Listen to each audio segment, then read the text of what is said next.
So it looks like the iPhone SE 3 is actually going to be coming out extremely soon, and it seems like every single day that comes out there is a new rumor or another person or another outlet who's actually reiterating and kind of corroborating some of these rumors. Now, first of all, when you type in iPhone SE 3 on Google and you actually go through their news, there are a ton of, articles being made every single day about this phone, which is crazy, but that also kind of signifies that this device has so much capability and just so much community behind it. It's very similar to the iPhone SE 2. Now, with the SE 3, a lot of the newer things that are coming out are pretty much stated around when this iPhone is going to be coming out and where this iPhone currently is in its release cycle. So these articles state that this iPhone a couple of days ago has actually entered the trial production phase with the launch set for early 2022. So this pretty much means that this device is literally right around the corner.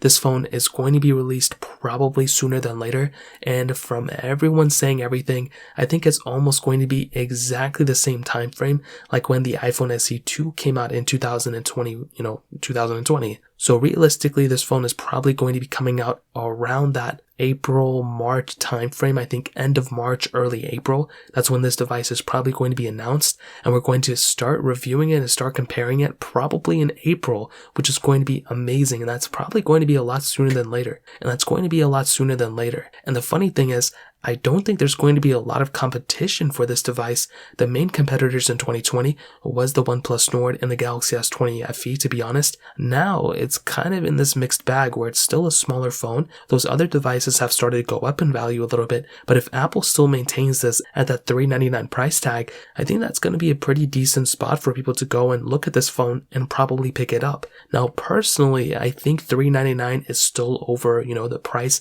of what I would personally probably price this thing for. I think it's more like a $299 device, but for what this phone is bringing, I think people like it. Now, it's still going to be maintaining the same body as before, like we've mentioned many times. 4.7-inch panel on the front, maybe some cooler True Tone technology thing with it. I don't think so. I think it's going to be the exact same panel, the exact same body, maybe at most Touch ID 3, which I don't think is going to happen, but I feel like they could release it with this phone. They can kind of cycle down to the newer iPads, and maybe the iPad, Mini 6 and the iPad Air 4 could have Touch ID 3 as well. I'm not 100% too sure there, but this device will probably have a lot more capability there. Same battery size, which is unfortunate, quite possibly, and I'm kind of going down with this. I think it's going to have that Apple A15 Bionic chip inside of it.